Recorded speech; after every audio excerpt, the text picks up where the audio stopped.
They mocked the widow left without a partner, until the Duke whispered, "May I have this waltz?"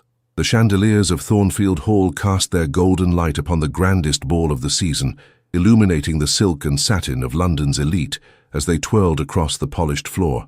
Yet in the corner, half hidden behind a marble column, Lady Seraphine Lorne stood alone, a portrait of quiet dignity in her silver-grey gown, neither pure mourning nor celebration, but the uncertain shade between grief and hope.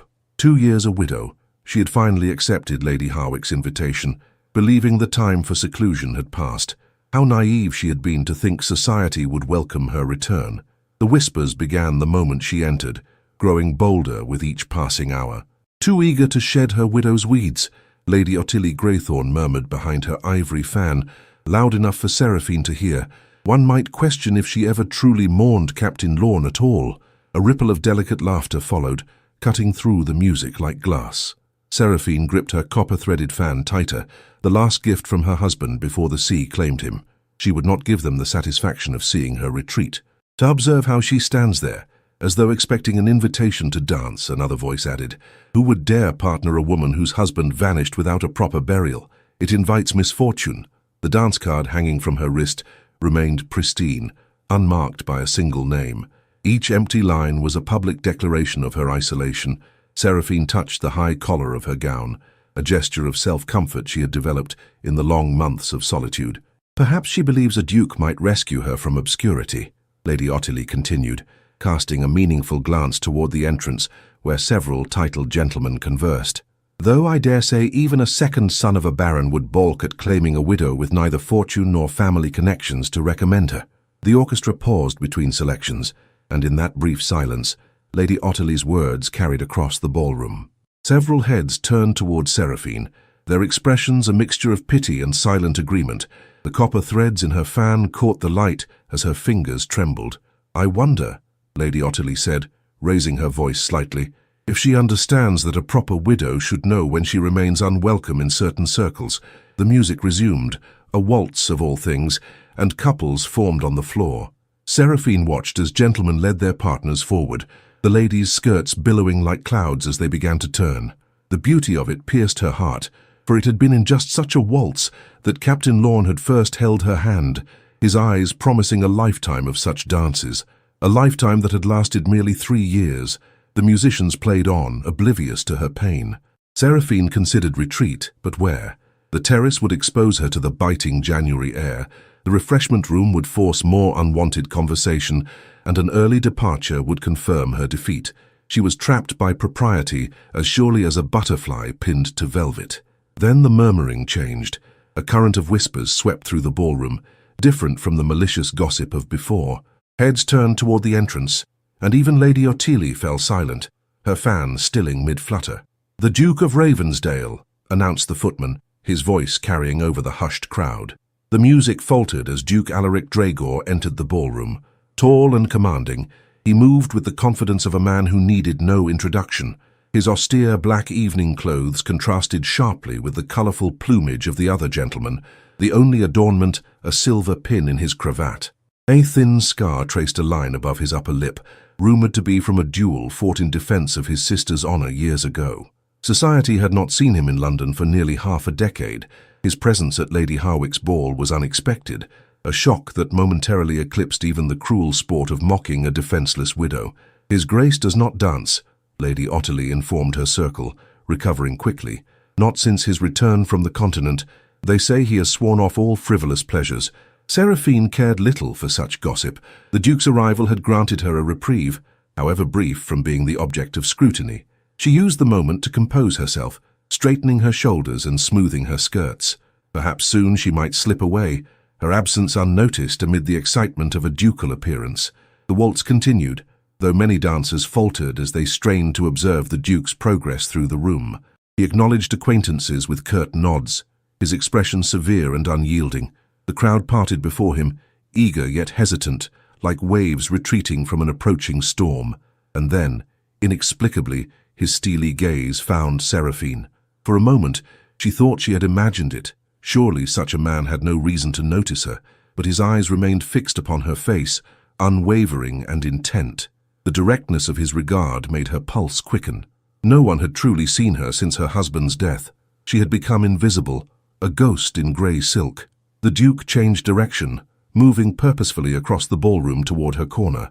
Whispers erupted in his wake. Seraphine fought the urge to flee. What could he possibly want with her? He stopped before her, close enough that she could see the deep blue undertones in his dark eyes. His gaze was not cruel like the others, but neither was it kind. It was searching, as though he sought to read some truth written in her features. Then, to the astonishment of everyone within sight, Duke Alaric Dragor bowed, a perfect, formal gesture of respect. "Lady Lorne," he said, his voice low and controlled. The music seemed to fade around them as he leaned slightly forward and spoke the words that would change everything. "May I have this waltz?" The ballroom fell silent, save for the strains of the orchestra, which seemed to play from some distant realm. Seraphine stood motionless, certain she had misheard. The Duke of Ravensdale, the man who, according to whispers, had not danced since his return to England, was requesting her hand for a waltz. "Your Grace," she managed at last, her voice barely audible, "you honor me beyond measure, but I fear you may not understand the circumstances of my position in this assembly." His expression remained unchanged. "I understand perfectly, Lady Lorne. I am asking for a dance, not an explanation." From the corner of her eye, Seraphine could see Lady Ottily's scandalized face, her mouth forming a perfect circle of disbelief. Other guests had stopped their conversations to stare openly at this impossible scene unfolding before them. "People will talk, Your Grace," Seraphine warned, though her heart raced with something dangerously close to hope. "Let them," he replied with quiet authority. "I have found that those who speak most freely often have the least worth hearing." He extended his gloved hand, palm upward, a question, a challenge, an offer of dignity that she had not expected to find in this glittering prison of propriety. For a moment, Seraphine hesitated, her copper-threaded fan trembling between her fingers. Then, with a courage born of 2 years of silent suffering, she set the fan upon the nearby chairback and placed her hand in his. "Yes," she said simply, "I should like to dance." He led her onto the floor as the other dancers instinctively moved aside, creating a circle of observation around them. The musicians, sensing the peculiar tension, played with renewed vigor, as though the waltz itself recognized the importance of this moment. "I must warn you, Your Grace," Seraphine said as he took his position, one hand at her waist, the other clasping hers. "It has been some time since I have danced. I may be somewhat unpracticed." "Then we shall reacquaint you with the steps," he answered, his voice betraying the barest hint of warmth. "The music remembers, even when we believe we have forgotten." With that, he guided her into the waltz. His lead was impeccable, confident yet responsive, making it seem as though they had danced together countless times before. Seraphine felt her body remembering, turning and stepping in perfect time, her skirts swirling around them like silver mist. "They are watching us," she observed, noticing how the crowd's attention remained fixed upon their every movement. "Indeed they are," the Duke replied, "and tomorrow they shall speak of nothing else. Let us give them something worthy of their conversation."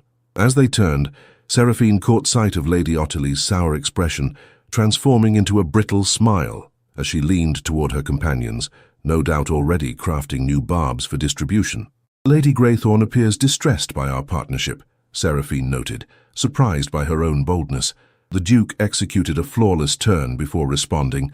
"Lady Greythorne's distress is of no consequence to me. I select my dance partners based on criteria beyond her limited understanding." "And what criteria might those be, Your Grace?" Seraphine ventured, curiosity overcoming caution.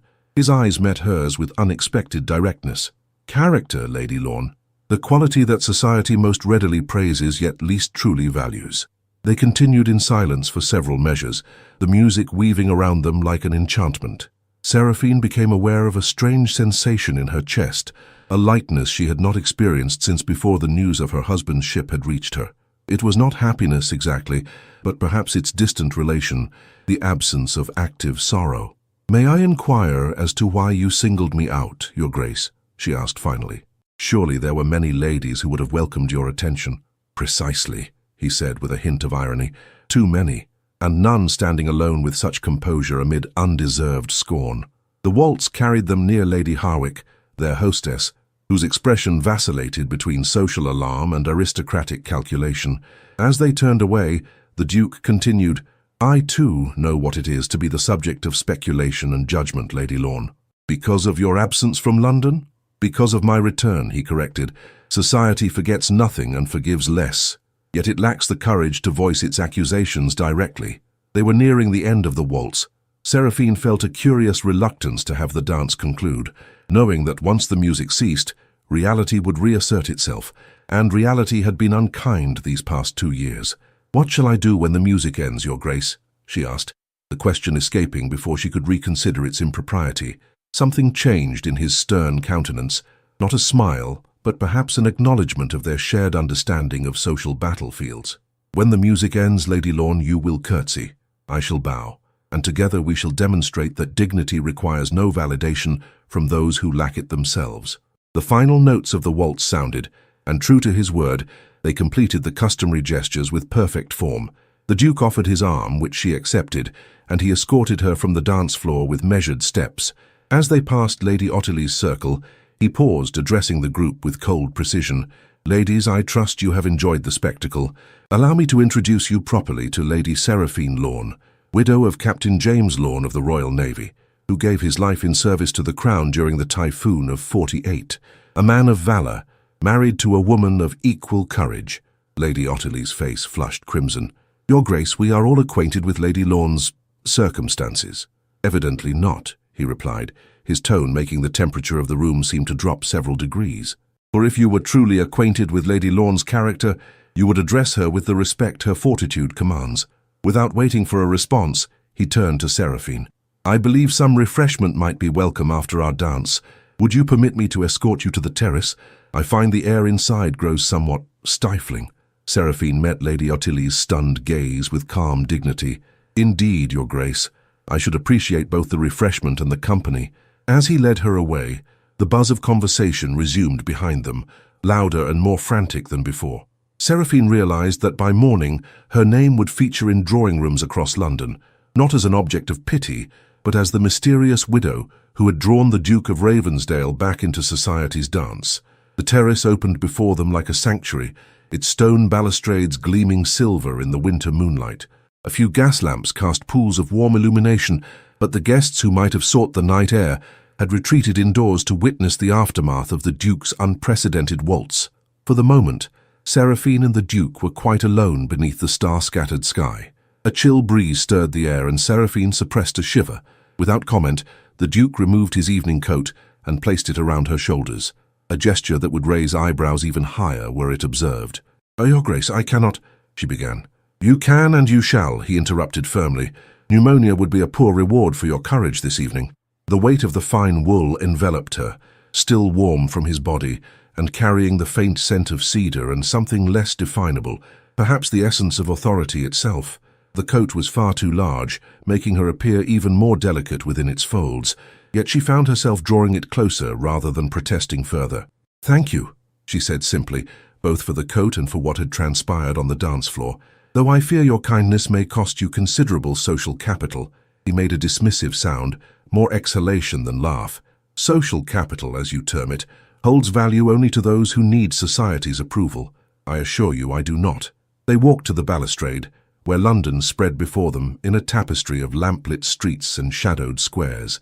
Silence settled between them, not uncomfortable but weighted with unasked questions. "You must think me terribly forward," Seraphine said at last, "accepting a dance when convention dictates I should still be in half-mourning." The Duke considered this, his profile sharp against the night sky. "I think you a woman who has honored her husband's memory more truly than any prescribed period of wearing black could signify. Tell me, Lady Lorne, would your husband have wished you to stand alone in corners while life continued around you?" The question pierced her with its accuracy. James had been vibrant, full of laughter and life.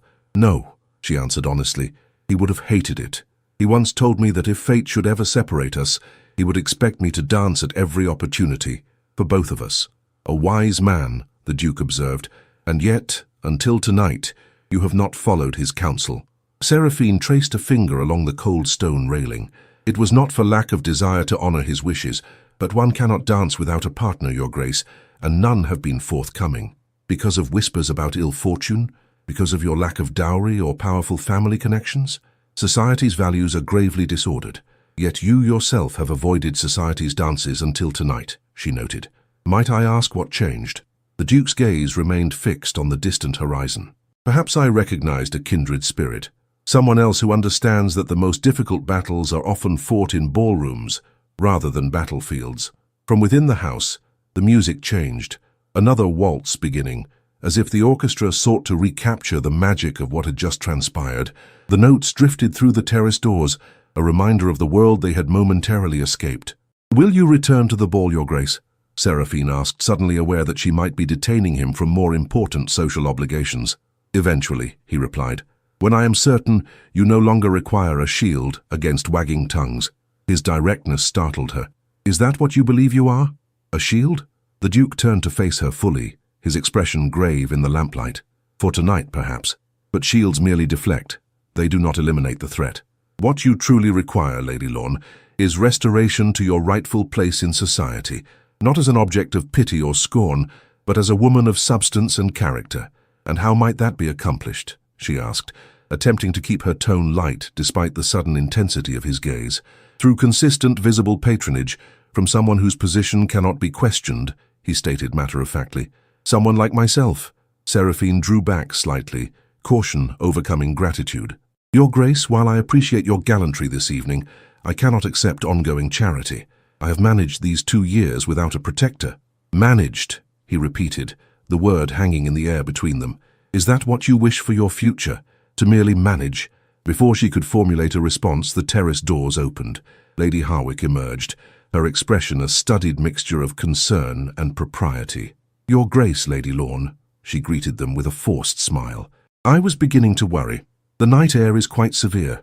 The Duke inclined his head slightly. "Your concern does you credit, Lady Harwick. We were just discussing the remarkable view of London from your terrace." "Indeed," Lady Harwick replied, clearly not believing this for a moment. "Nevertheless, I must insist you both return inside. Lady Otterley has organized a card party, and your presence would be most welcome, Your Grace." The unspoken implication was clear. The Duke's presence was welcome, while Seraphine's was merely tolerated. The brief interlude of equality on the terrace was ending. Seraphine began to remove his coat, preparing to return to her role as the invisible widow, but the Duke's hand on her arm stayed the motion. "A moment, Lady Harwick," he said, his tone brooking no argument.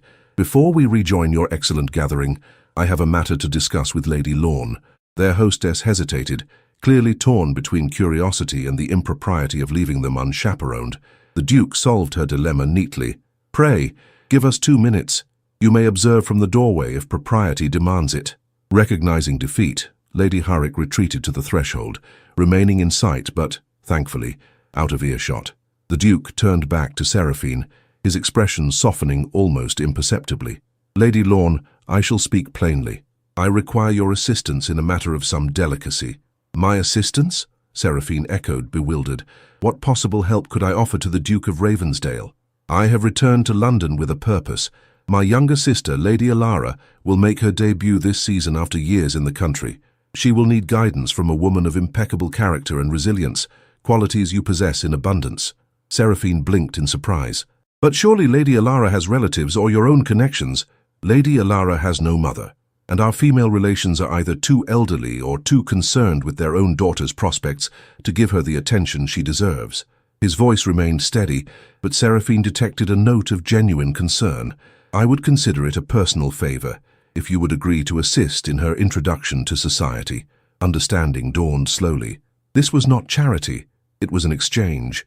By appointing her as his sister's companion, he would elevate Seraphine's social standing, while simultaneously providing Lady Alara with a chaperone who understood both the glories and dangers of the season. "Your Grace," she said carefully, "your offer is most unexpected. May I inquire as to why you would entrust such a responsibility to someone you have just met?" For the first time, something like a true smile touched his stern features, transforming his face with a warmth that startled her. "Who better than someone who has survived society's cruelty with her dignity intact? Besides, Lady Lorne, we have not just met." At her puzzled expression, he continued, "Your husband served aboard the HMS Intrepid under my cousin's command before his final voyage. Captain Lorne was highly regarded, a man of honor and intelligence. When I observed his widow standing alone tonight, I recognized an opportunity to repay an old debt while securing excellent guidance for my sister." The music from within grew louder as the doors opened wider. Lady Harwick was clearly signalling that their time was concluded. "I shall call upon you tomorrow at 2, the Duke said, his voice lowered. "We can discuss the particulars then, if you are amenable." Seraphine found herself nodding, still processing this sudden turn in her fortunes. "Yes, Your Grace. I shall receive you at 2. He offered his arm, and she placed her hand upon it, acutely aware of Lady Harwick's scrutiny as they re-entered the ballroom. The Duke's coat remained draped around her shoulders, a silent declaration of his protection that no one could misinterpret. As they stepped back into the light and music, whispers erupted anew, but they seemed to pass around Seraphine like water around stone. For the first time in 2 years, she walked among the ton not as a pitiful shadow, but as the woman specifically chosen by the Duke of Ravensdale, for reasons that would set tongues wagging from Mayfair to Chelsea by morning's light. And for the first time since James had been lost to the sea, Seraphine felt the faintest stirring of something she had thought forever extinguished, anticipation for what tomorrow might bring. The morning brought weak winter sunlight and a flurry of calling cards to Seraphine's modest townhouse in Bloomsbury. News of the Duke's unprecedented attention had spread through London with remarkable efficiency, transforming the formerly shunned widow into an object of intense curiosity overnight. Mrs. Winters, Seraphine's housekeeper and sole remaining servant from better days, arranged the cards in a neat fan upon the silver tray, her weathered face alight with satisfaction. 3 countesses, a viscountess and Lady Darlington herself, she announced, placing the tray on the small table in the morning room. "All before noon. It seems you've become fashionable, my lady." Seraphine set aside her correspondence, a letter half completed to her cousin in Bath, and examined the cards with bemusement. "Not fashionable, Mrs. Winters, merely interesting. There's a significant difference." "Begging your pardon, my lady, but after 2 years of empty hallways, I'll gladly welcome either." The housekeeper adjusted the coal in the small grate, coaxing the modest fire to greater warmth. "Shall I prepare the drawing room for callers?" Seraphine considered the implications. To receive these sudden well-wishes would acknowledge their previous neglect, while tacitly accepting their renewed interest based solely on the Duke's momentary attention. "No," she decided firmly. "I am not at home to anyone today, save one caller at 2 o'clock. Mrs. Winters' eyebrows rose significantly. "His Grace, I presume?" "Indeed. We have business matters to discuss." Seraphine kept her tone neutral, though the very thought of the impending visit sent a flutter of nervous energy through her chest. "Please ensure we have fresh tea and perhaps those almond biscuits, if cook can manage it." "Very good, my lady." Mrs. Winters hesitated at the door. "And shall I lay out the blue silk gown? The one with the silver piping?" Seraphine looked up sharply. "That would hardly be appropriate for a business discussion, Mrs. Winters." The housekeeper's expression remained carefully bland. "Of course, my lady. The grey day dress, then, with perhaps the pearl earrings that were your mother's." Before Seraphine could protest this sartorial suggestion, a knock at the front door echoed through the house. Mrs. Winters departed to answer it, returning moments later with a large box tied with silver ribbon. "Delivered by the Duke's footman just now," she explained, setting the box on the table with a knowing glance. Seraphine untied the ribbon with cautious fingers. Inside, nestled in tissue paper, lay her copper-threaded fan, the one she had abandoned on the chairback before accepting the Duke's invitation to dance. Accompanying it was a note written in a bold, decisive hand. "Lady Lorne, you departed Lady Harwick's gathering without this treasured possession. I took the liberty of retrieving it, knowing its sentimental value to you. Until this afternoon, Ravensdale." She traced her finger over the fan's delicate ribs, moved by the unexpected thoughtfulness of its return. The Duke had noticed not only her isolation, but also the significance of this particular item. It was a level of observation that spoke of genuine attention rather than mere social calculation. As the mantel clock chimed noon, Seraphine found herself drawn to the window, watching the street below with unfamiliar anticipation. 2 hours until the Duke's arrival. 2 hours to prepare herself for whatever proposition lay in his offer regarding Lady Alara, and to determine whether she could or should accept. The grey day dress, she decided, but perhaps with the pearl earrings after all. Precisely at 2 o'clock, the Duke's carriage, unmarked but unmistakably fine, drew up before the townhouse. Seraphine observed from behind the drawing-room curtain as he descended, noting the absence of a footman or driver. He had come alone. In a closed carriage he had driven himself, an oddity that would surely add another layer to the gossip already circulating. When Mrs. Winters announced him moments later, Seraphine was seated in the most dignified of her chairs, her copper fan resting on the side table, as though casually placed there rather than deliberately positioned to acknowledge its return. "Your Grace," she greeted him, rising as he entered. "You are most punctual." The Duke appeared even more imposing in the modest confines of her drawing room than he had in Lady Harwick's ballroom. Daylight revealed the precise tailoring of his clothes, the subtle quality of fabrics that spoke of wealth without ostentation. The scar above his lip was more noticeable, a silver line that somehow enhanced, rather than diminished, his commanding appearance. "Lady Lorne," he bowed, then approached as she gestured to the chair opposite hers. "I trust you received your fan." "I did, with gratitude. It was most thoughtful of you to notice it had been left behind." A brief silence followed as Mrs. Winters brought tea, her expression betraying poorly concealed curiosity, before she reluctantly withdrew, closing the door with pointed significance. "Your housekeeper disapproves of our unchaperoned meeting," the Duke observed, accepting the cup Seraphine offered. "Mrs. Winters is concerned for proprieties, as any good servant should be," Seraphine replied. "Though I assured her our discussion concerns your sister, she remains suspicious that more irregular matters might be at hand." The faintest trace of amusement crossed his features, and she would be correct to harbor such suspicions, though perhaps not in the manner she imagines. Seraphine set down her cup, suddenly alert. "I do not take your meaning, Your Grace." "Then allow me to clarify." He leaned forward slightly, his manner shifting from social to purposeful. "The matter of my sister is entirely genuine. Lady Alara requires a chaperone of impeccable character for her debut season. However, there is an additional consideration that I did not disclose last evening." "And what might that be?" Seraphine asked, wariness creeping into her voice. The Duke's gaze was direct, unflinching. "I require a wife, Lady Lorne." The teacup in Seraphine's hand trembled before she could steady it. Of all possible declarations, this was the least expected. "Your Grace, if this is some misguided attempt at—" "It is a statement of fact," he interrupted calmly. "I have extensive estates that need an heir. I have a sister who requires a proper feminine influence, and I have neither the time nor inclination for the usual rituals of courtship among debutantes who seek a title rather than a man." Seraphine stared at him, momentarily speechless. When she found her voice, it was remarkably steady. "And you believe I might suit these requirements?" "I know you would." His certainty was absolute. "You are intelligent, composed, and resilient. You understand loss and duty. You conducted yourself with dignity even when society abandoned you. These qualities recommend you far more than beauty or fortune, though you possess the former in abundance." The compliment, delivered as matter-of-factly as if he were commenting on the weather, brought unexpected warmth to Seraphine's cheeks. "Your Grace, while I am flattered by your assessment, I must point out that we are virtually strangers. Marriage requires more substantial foundation than admiration of character." "Does it?" He set down his cup with deliberate precision. "My parents' marriage was arranged with little more acquaintance than we currently share. They found contentment, if not passion. I believe we might achieve both, given time and mutual respect." The directness of his speech left Seraphine at a loss.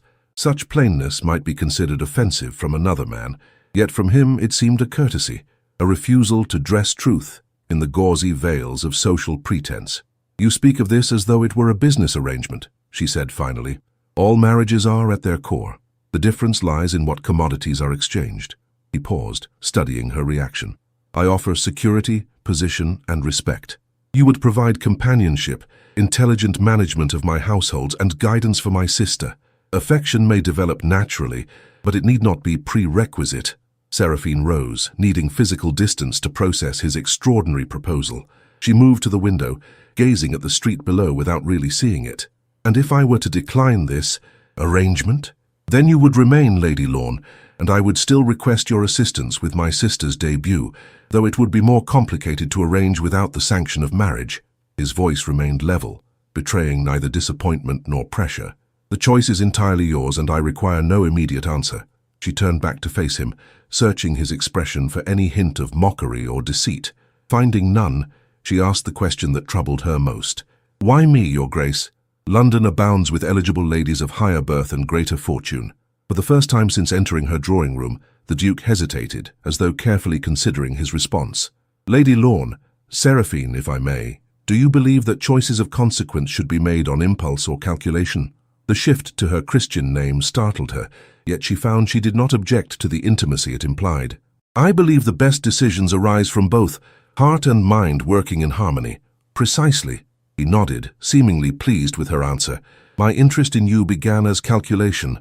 I observed a woman of character mistreated by society's hypocrisy. I noted qualities that would benefit my household and sister. I recognized potential compatibility." Seraphine felt an inexplicable disappointment at the clinical nature of his explanation, though she could hardly fault his honesty.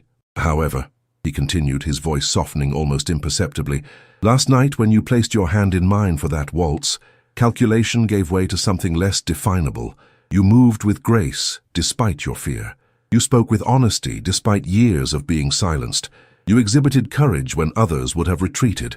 He rose to stand before her, close enough that she could see flecks of silver in his blue-gray eyes.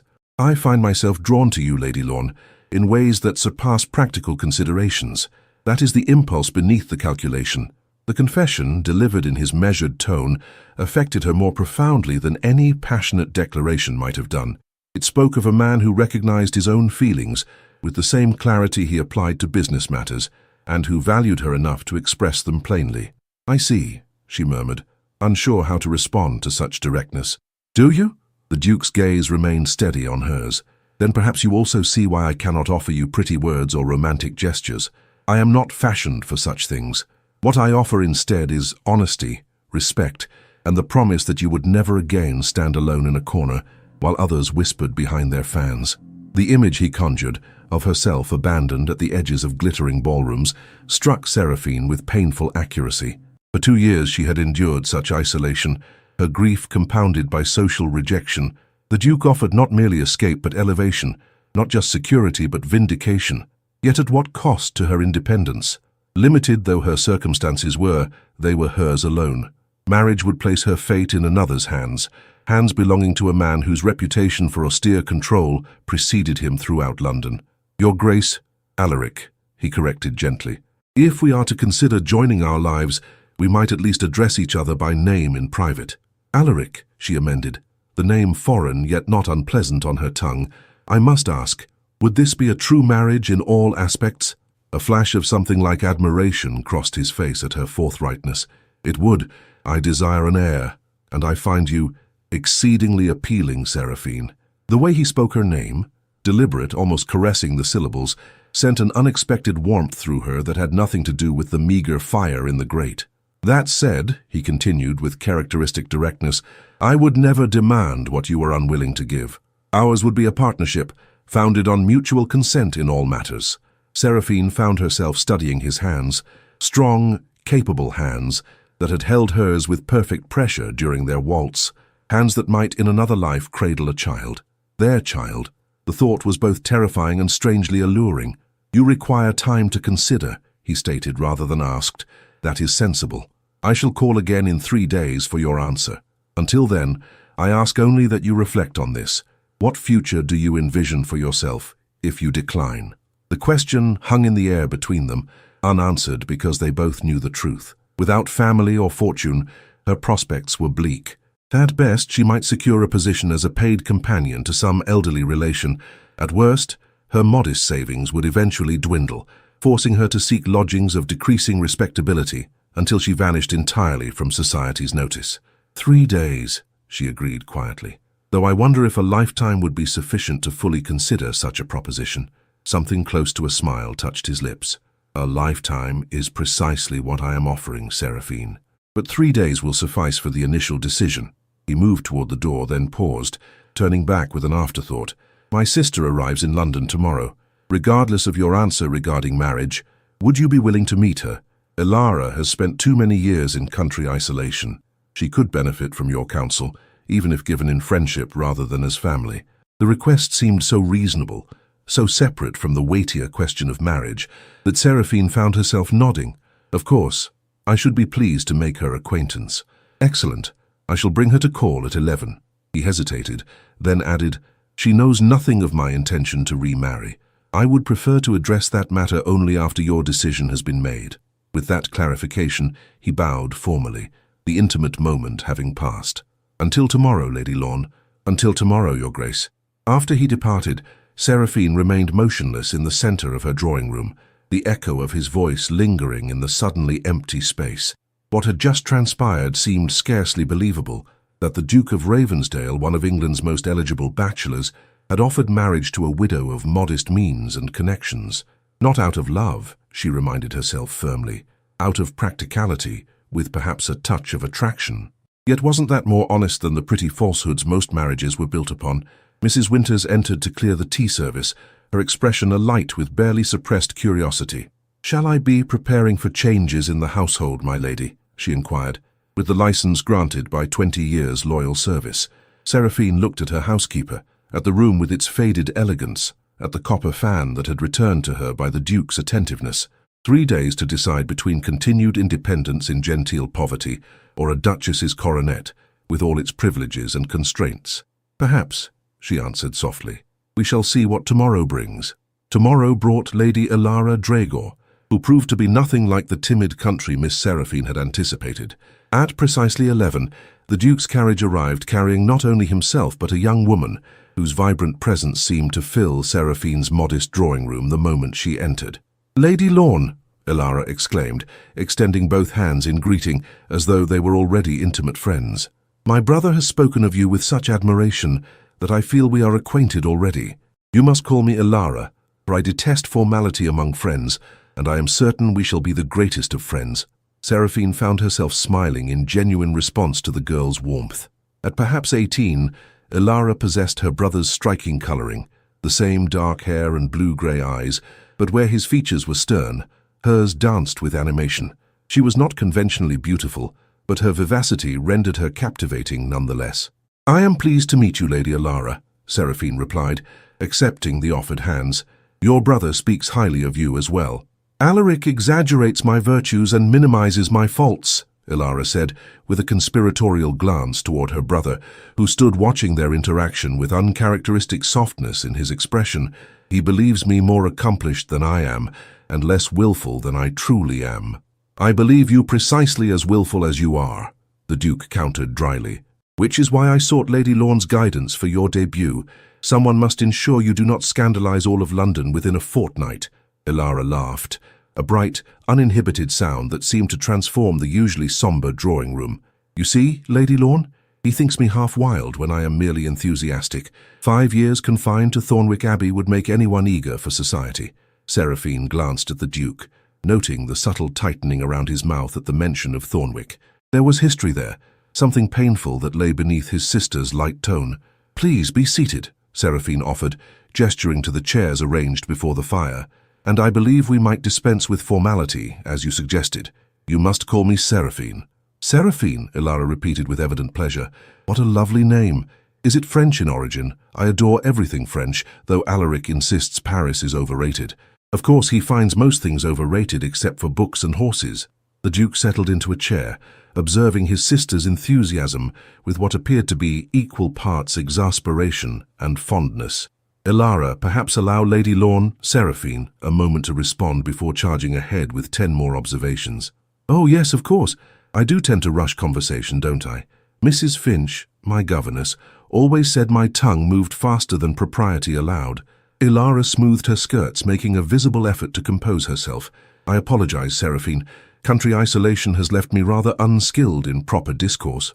"There is nothing to apologize for," Seraphine assured her, finding the girl's natural exuberance refreshing after years among London's calculated social performances. "And yes, my name is of French extraction. My grandmother was from Normandy." Mrs. Winters entered with tea and the promised almond biscuits, which Elara accepted with undisguised delight. Once the housekeeper had withdrawn, their conversation turned to the upcoming season, Elara full of questions about what to expect, Seraphine providing gentle guidance based on her own experiences. "Will there truly be so many rules to remember?" Elara asked, her expression suddenly anxious. 3 dances maximum with the same gentleman, no walking in the gardens unchaperoned, conversation topics deemed suitable versus unsuitable. Society functions through its rituals, Seraphine explained. They may seem arbitrary, but each serves a purpose, primarily to protect young ladies from unfortunate entanglements or damaged reputations.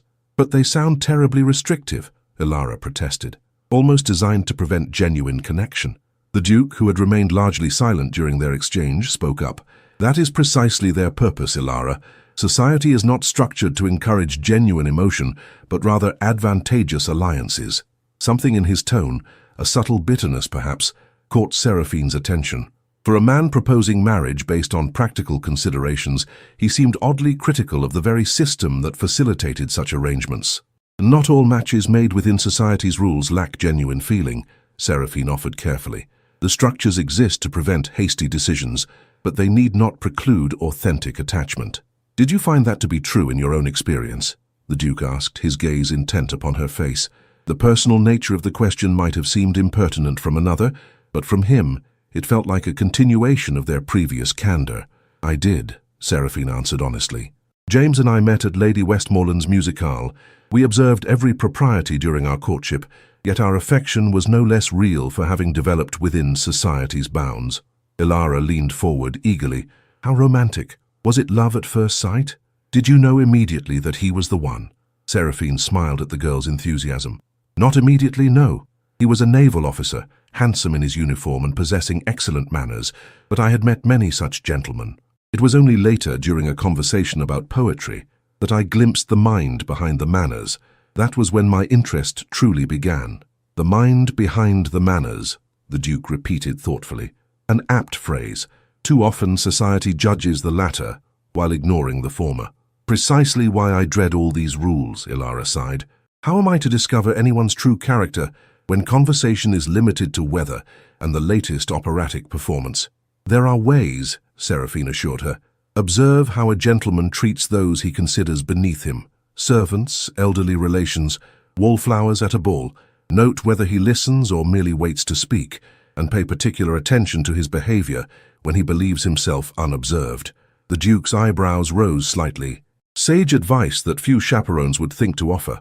Most concern themselves solely with maintaining physical propriety." "Physical proximity is easily monitored," Seraphine replied. "Character requires more discerning observation." "Then I am fortunate indeed to have you as my guide," Ilara declared, reaching impulsively to clasp Seraphine's hand. "Alaric was right. You are precisely what I need for this season." Seraphine felt a moment's guilt at the girl's enthusiasm, knowing she had not yet decided whether to accept the Duke's proposal. If she declined, this promising connection would become awkward at best, impossible at worst. As though sensing her thoughts, the Duke steered the conversation toward practicalities.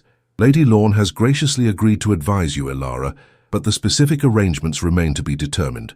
For now, I suggest we focus on preparing for Lady Harwick's dinner next week, where you will make your first semi-public appearance." "Lady Harwick?" Seraphine questioned, surprised. "I would not have thought her acquainted with Lady Ilara." "She is not," the Duke confirmed. "However, after our dance caused such a stir, she was quick to extend an invitation to meet my dear sister. Social curiosity is a powerful motivator." "How calculating you are, brother," Ilara teased. "Using your mysterious waltz to secure invitations for your provincial sister." "The waltz was not calculated," he responded, his gaze meeting Seraphine's briefly. "But I see no reason not to capitalize on its consequences." The look that passed between them held echoes of their previous conversation, of impulse beneath calculation, of choices weighted with consequence. Seraphine felt a flutter of awareness that had nothing to do with social strategy and everything to do with the man himself. "Will you attend Lady Harwick's dinner as well, Seraphine?" Ilara asked hopefully. Before Seraphine could respond, the Duke intervened. "Lady Lorne's attendance would be most beneficial to your introduction, Ilara, but we must not presume upon her schedule. Perhaps she already has commitments for that evening." The subtle reminder of her autonomy, that she had not yet committed to any arrangement with him, was both courteous and pointed. He would not press her, but neither would he pretend the question of their potential marriage was inconsequential. "I have no prior engagements," Seraphine admitted, "though I have not received an invitation from Lady Harwick." "You will," the Duke stated with certainty. "By this evening's post, I should imagine. Your presence has become essential to satisfy the Tun's curiosity about our connection." Ilara looked between them, clearly sensing undercurrents she did not fully understand.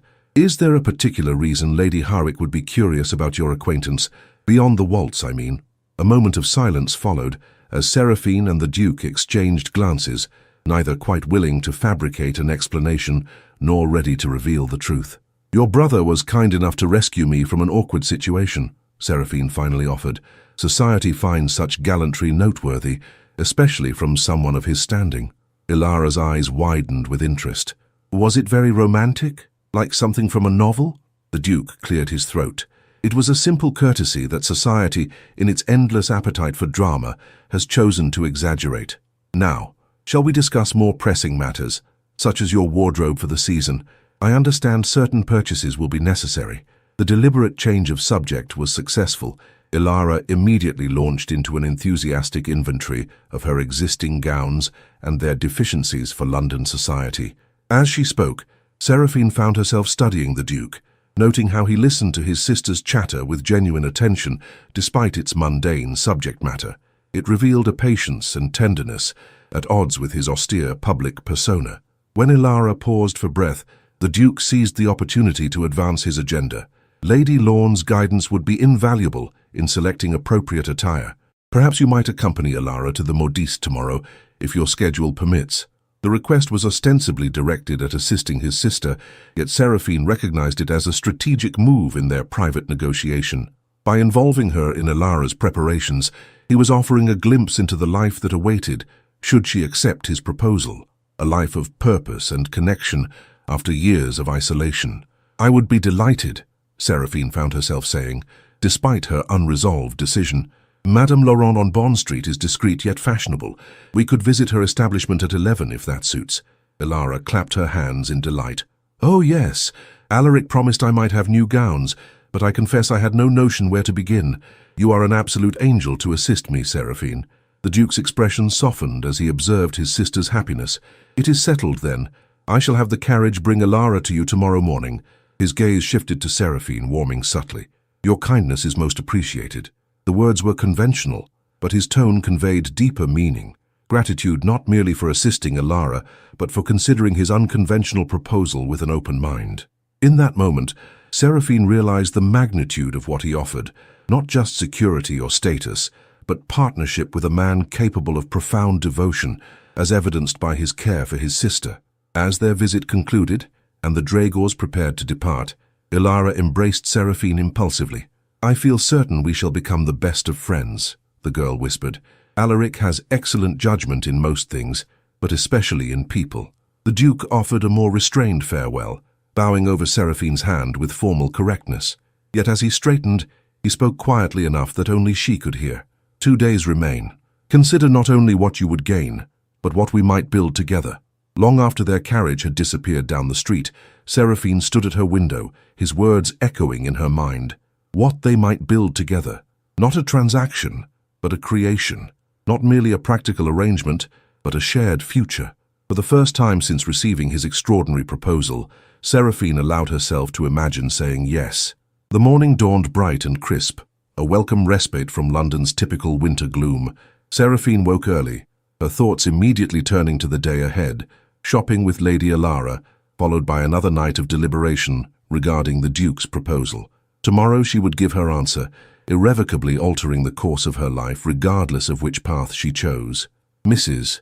Winters entered with a breakfast tray and the morning's post, including, as the Duke had predicted, an invitation from Lady Harwick for her dinner party the following week. More callers expected today?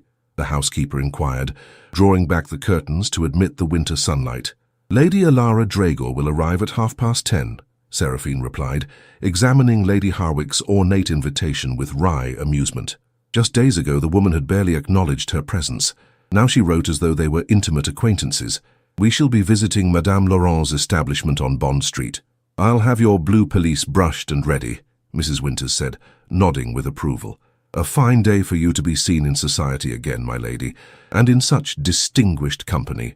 The housekeeper's words, though well-intentioned, highlighted the transactional nature of London's social calculations. Yesterday, Seraphine had been invisible. Today, with the Duke's attention, she was sought after. Should she marry him, doors would open effortlessly before her. Should she decline, those same doors would likely close once more, perhaps even more firmly than before. Was she prepared to build her future upon such a precarious foundation? To accept elevation based not on her own merits, but on a man's decision to champion her cause? Yet there was more to the Duke's offer than mere social rehabilitation. There was Ilara's genuine warmth, the possibility of meaningful purpose, and the Duke himself, a man whose directness and integrity set him apart from society's usual practitioners. Seraphine was still weighing these considerations when Lady Alara's arrival was announced. The girl swept into the morning room with characteristic enthusiasm, dressed in a stylish but somewhat dated traveling costume. "Seraphine! I've been counting the hours until our expedition," she declared, embracing her newfound friend with unrestrained affection.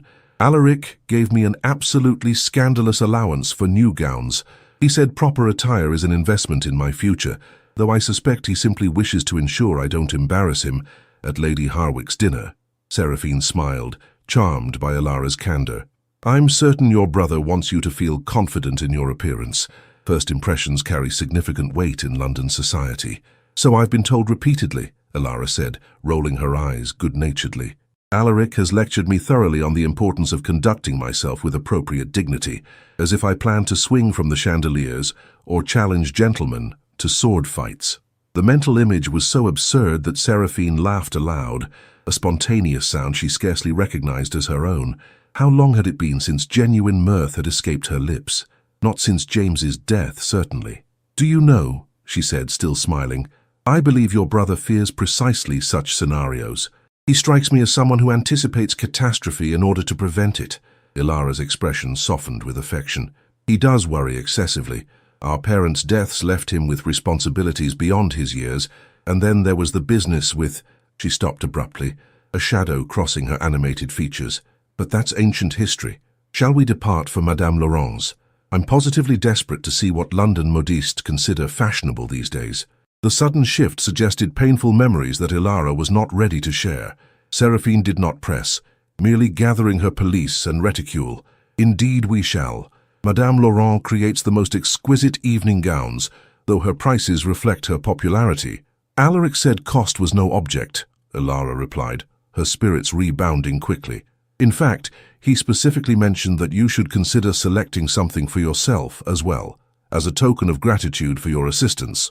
Seraphine paused in the act of pulling on her gloves. "That is most generous, but entirely unnecessary. I require no compensation for the pleasure of your company." "Oh, it wasn't my idea," Ilara assured her. "Alaric insisted. He said something rather peculiar about wanting to see you in blue silk again." Her expression turned quizzical. "Have you worn blue silk in his presence before?" He made it sound significant. Heat rose to Seraphine's cheeks. The Duke had noticed not only her isolation at Lady Harwick's ball, but also the precise colour and fabric of her gown. Such observation revealed an attention to detail, to her specifically, that transcended mere social calculation. "I wore a blue silk gown the night we danced," she admitted, busying herself with her buttons to hide her confusion. "I'm surprised he would remember such a trivial detail." Ilara's eyes widened with interest. "Alaric never notices ladies' gowns. In fact, he scarcely notices ladies at all, which has been the despair of countless mamas seeking advantageous matches. Yet he not only danced with you, breaking his own rule of years, but remembers the colour of your dress? How intriguing."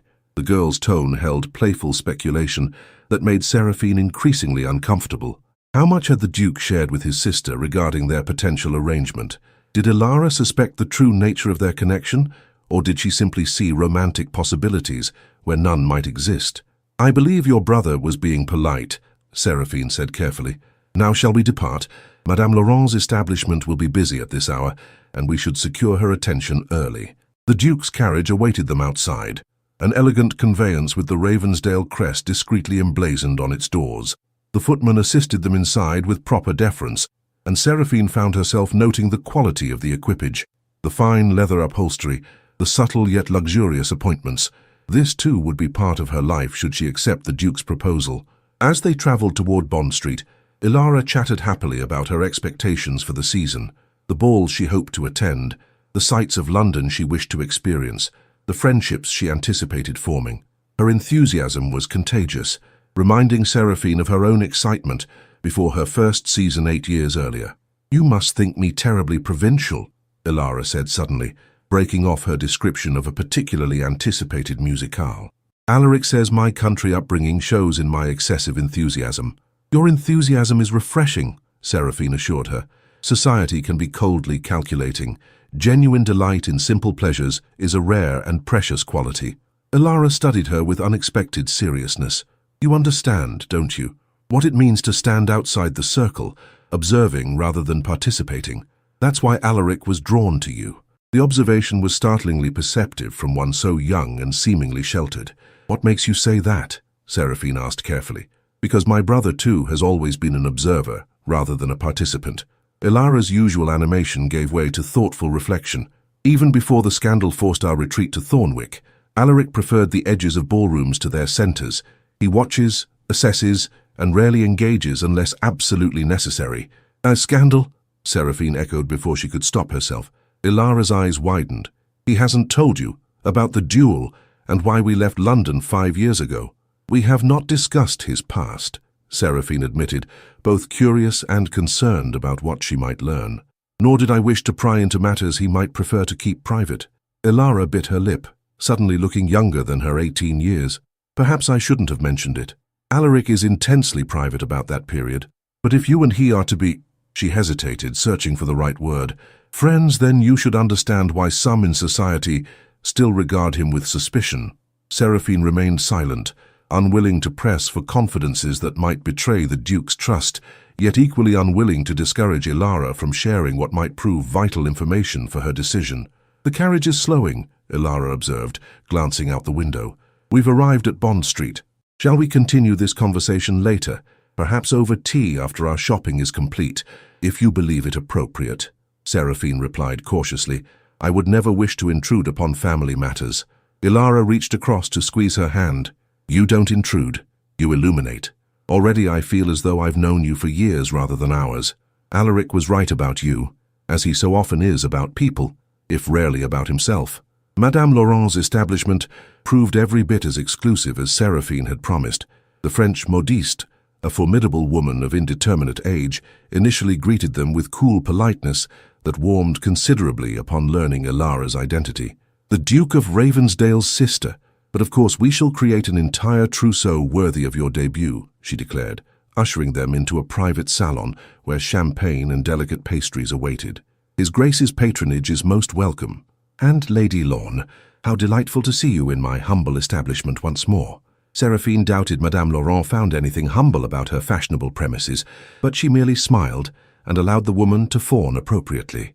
For the next 2 hours they were treated to a parade of fabrics, designs and accessories, with Ilara growing increasingly animated as she selected materials for morning dresses, afternoon calls, dinner parties and balls.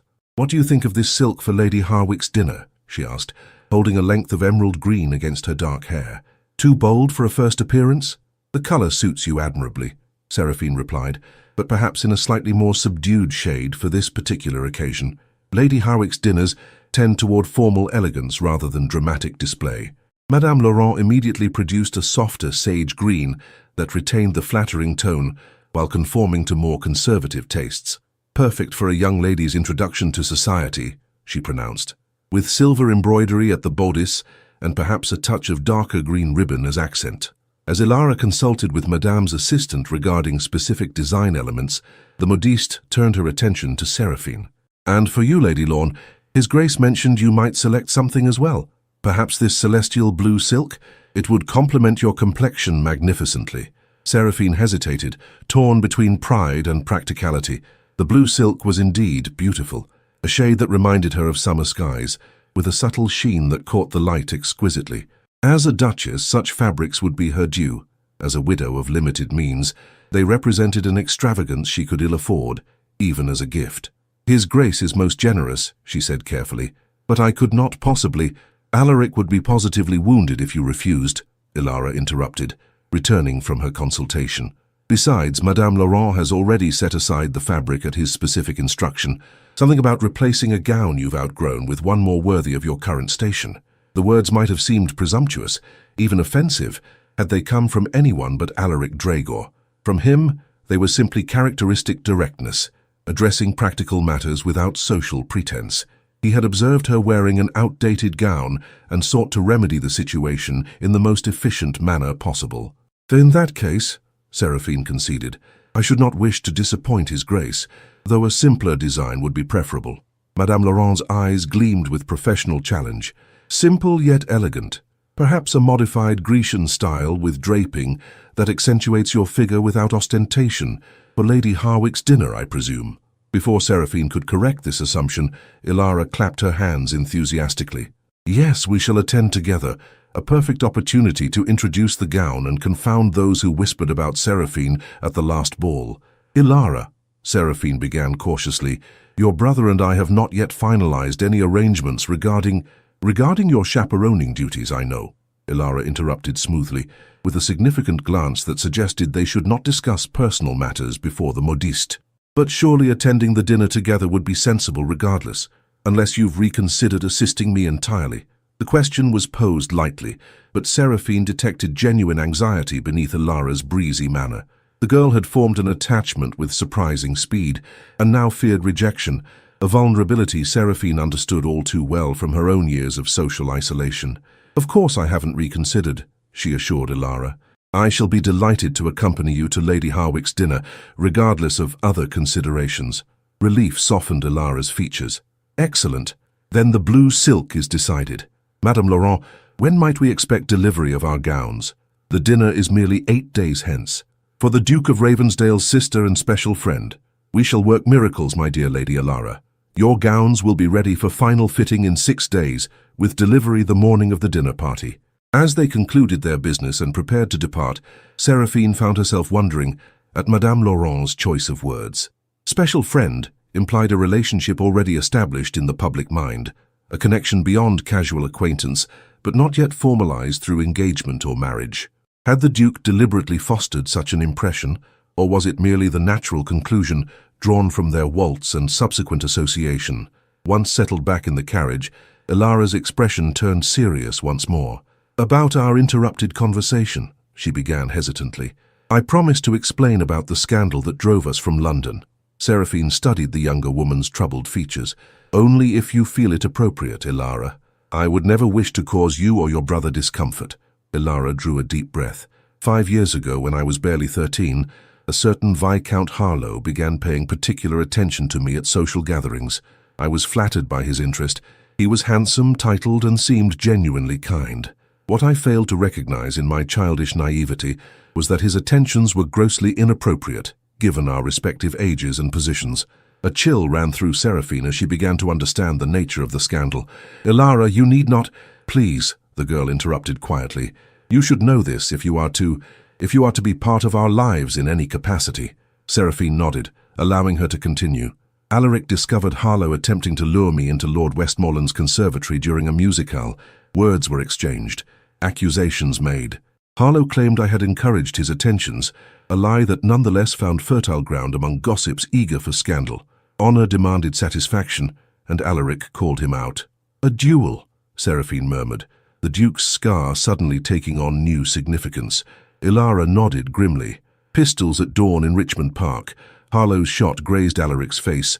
Alaric's bullet found Harlow's shoulder, a wound serious enough to end the contest, but not the man's life. By afternoon, half of London was whispering about the Duke who had tried to murder a Viscount over his improper sister. But surely once the true circumstances became known— They never did, Ilara interrupted, her voice tight with old pain. Alaric refused to circulate the full story, believing it would only further damage my reputation. Instead, he removed us both from society entirely, retreating to Thornwick Abbey until the scandal faded and I reached an age appropriate for proper introduction. 5 years, Seraphine said softly. He sacrificed 5 years of his own social standing to protect yours. That is who my brother is, Ilara replied simply, a man who places duty and family above all else, including his own happiness. When he makes a commitment, it is absolute and unshakable. The carriage slowed as they approached Seraphine's townhouse, but the conversation had shifted her perception of the Duke in ways that demanded further reflection. This was a man who had risked his life and reputation to protect his sister's honor, who had willingly accepted social exile rather than expose her to further scrutiny. What might such a man offer to a wife he had vowed to protect and respect? Thank you for sharing this with me, Seraphine said quietly as the footman opened the carriage door. It cannot have been easy to revisit such painful memories. Alaric would not have told you himself, Ilara replied. His pride would forbid it. Yet I believe you deserve to know the man behind the title, the brother I know, not merely the duke that London sees." As Seraphine descended from the carriage, Elara leaned forward impulsively. "Will you come to tea tomorrow, before you give Alaric your answer regarding the chaperoning arrangements?"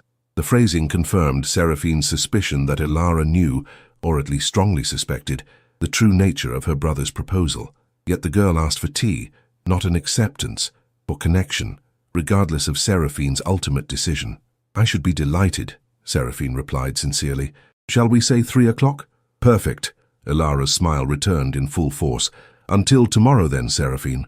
As the carriage pulled away, Seraphine stood for a moment on her doorstep, contemplating the complex man who had offered her his name, his protection, and a place within his closely guarded family circle. No longer was he merely the stern duke who had rescued her from social humiliation.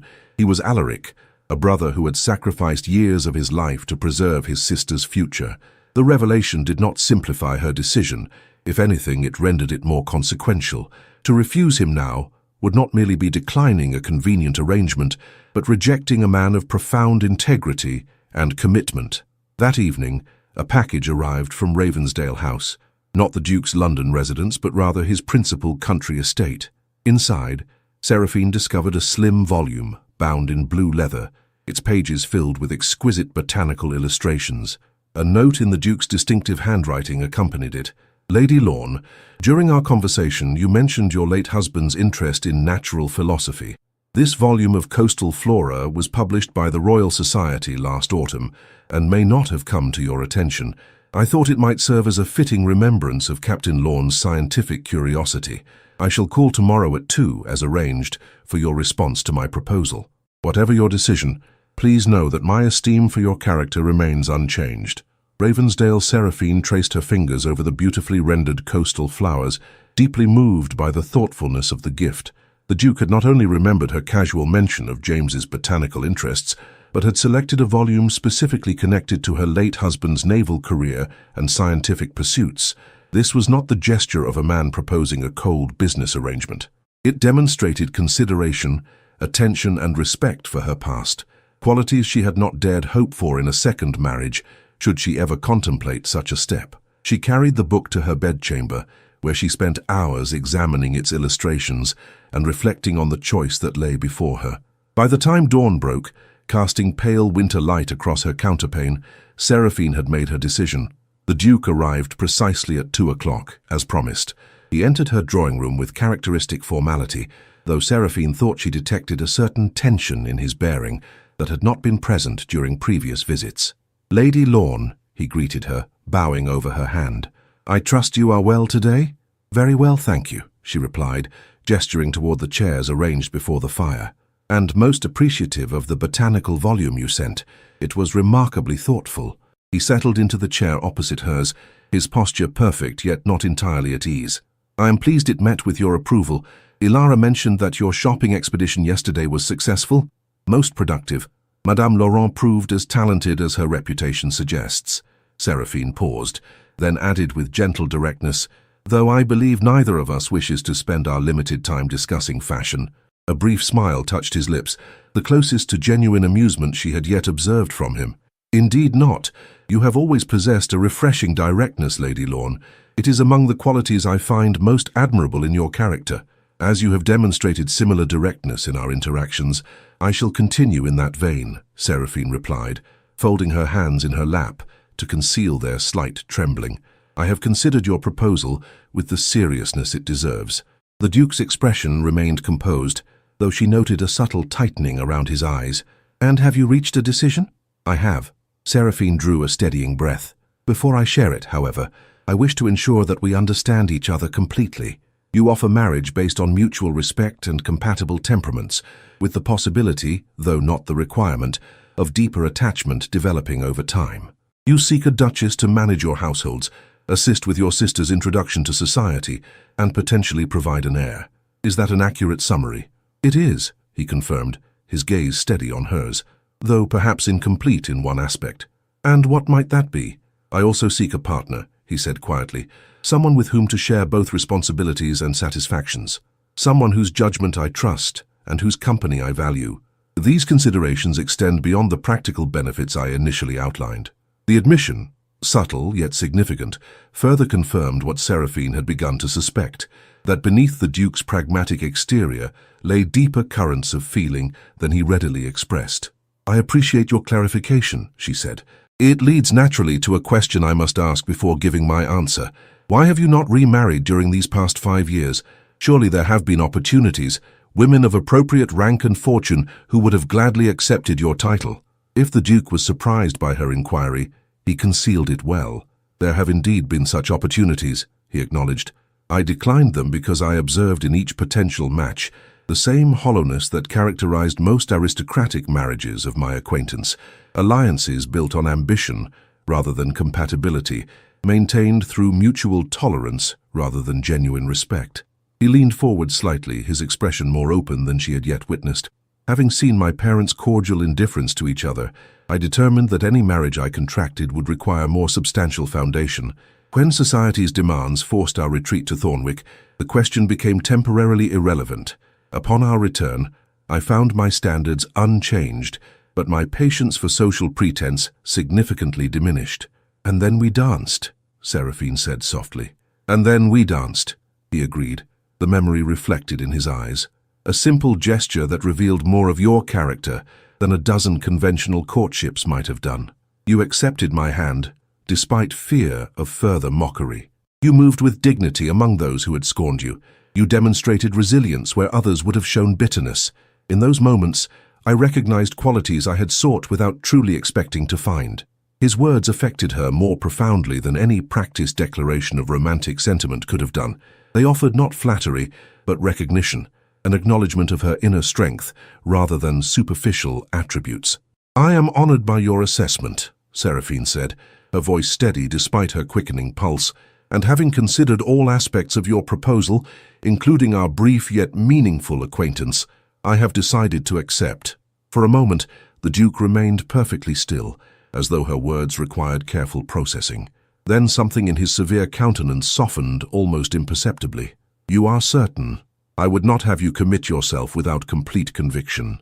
"I'm certain," she confirmed, "not because your offer represents security, though I would be disingenuous to pretend that consideration holds no weight, but because I believe we might indeed build something of value together, something founded on mutual respect and shared purpose, as you described." He rose then and approached her chair, extending his hand to help her to her feet. When she stood before him, he reached into his pocket and withdrew a small velvet box. "This belonged to my grandmother," he said, opening it to reveal a ring of remarkable craftsmanship, a sapphire of exceptional clarity surrounded by small diamonds in an antique platinum setting. "She was a woman of uncommon sense and dignity, much like yourself. I believe she would approve of its new bearer."